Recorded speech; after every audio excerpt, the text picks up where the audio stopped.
Welcome to Cyprus News by FinancialMirror.tv. The Cyprus Fairs Authority plans to invest some 15 to 20 million euros to give its Expo Cyprus facilities in Nicosia a major facelift in order to compete with other international exhibition venues. The aim is for the whole project to be completed by 2012, when Cyprus hosts the EU presidency. The centerpiece of the upgraded Expo Cyprus will be a 10,000 capacity facility for major events, as well as a number of smaller purpose-built halls, all supported by the latest in communication technology. The 34th Cyprus International Fair, that will open its doors on May 22nd, will host 20 exhibitions and events this year, with an anticipated 350,000 visitors. This year's event will include 150 exhibitors, with goods and services from 1,000 companies in Cyprus and 20 other countries. The state subsidy of up to 70% of an exhibitor's cost, not exceeding 2,500 euros, encouraged many companies to take part.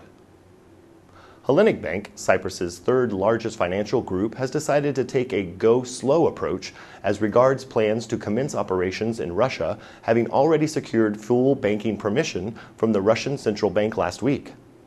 The 9% decline in first quarter GDP growth in Russia, the IMF's forecast for GDP growth to shrink in 2009 by 6%, and the recent move by the Central Bank of Russia to cut the discount rate to 12.5%, as well as an alarming rise in non-performing loans and increased provisions, have prompted Hellenic's board to put the start of the operation on hold.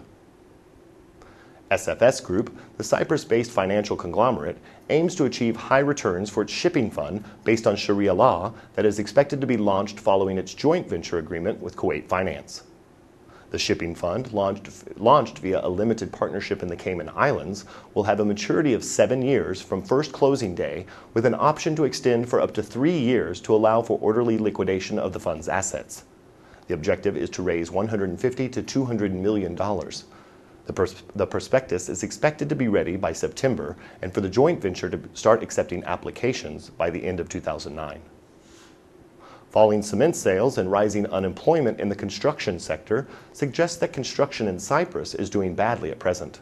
But the future appears already to be brighter, according to forward-looking statistics of building permits.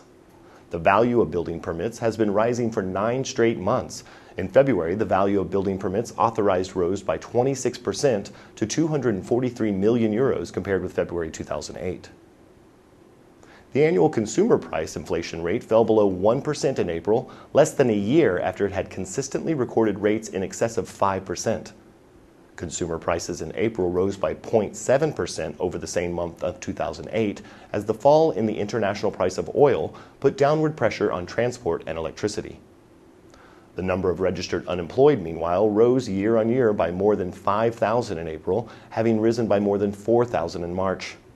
On the last day of April, the number of unemployed registered at the district labor offices was 16,100, compared with 10,460 in April 2008.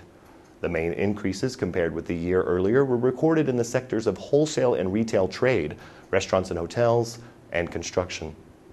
Retail sales slipped again in the second month of the year, according to the provisional data for the month. The volume of retail sales fell by 0.2% in February 2009 compared with February 2008. Retail sales have taken a clear downturn since November. The biggest sector to have been hit is furniture and household goods. Motor vehicle registrations, meanwhile, fell for a 4th straight month in April, decreasing by 13.9% over April 2008 to 4,671. The World Bank's Doing Business Report team was in Cyprus this week to review the prospects to include Cyprus in the rankings of its benchmark report for the very first time. Officials at the Cyprus Investment Promotion Agency, CIPA, said that the ranking is based on 10 criteria: starting a business, dealing with licenses, employment, registering property, getting credit, protecting investors, paying taxes, trading cross-border trading, enforcing contracts, and closing a business. The ranking is expected to be published in September.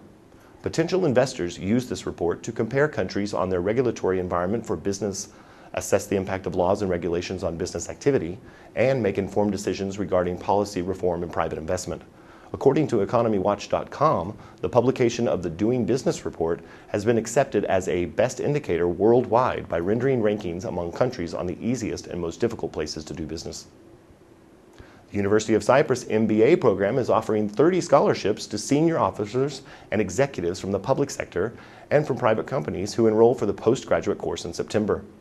The scholarships are offered to employees of the National Guard General Command, the police, the Union of Municipalities, the Cooperative Supervisory and Development Authority, EAC, CETA, the media, and private companies. The course is for 2 years and is conducted in Greek and English from 6 p.m. to 10 p.m. We end the week's roundup with a political news item. A total of 47 candidates have come forward to challenge the 6 seats allocated to Cyprus in the June 6th European Parliament elections. The candidates represent the 6 main parties and 11 independents. 3 of the incumbents, Ioannis Kasolidis of Dizi, Kyriakos Triantafylidis of Akel, and independent Marios Matsakis are standing again. Around 10,000 Cypriots who live abroad and who registered will vote in 34 overseas polling stations. Foreign residents living in Cyprus can also vote. Although the results will be ready by midnight on Saturday or early on Sunday morning, these will not be announced until Sunday night, June 7th, according to EU legislation. Thank you for watching FinancialMirror.tv.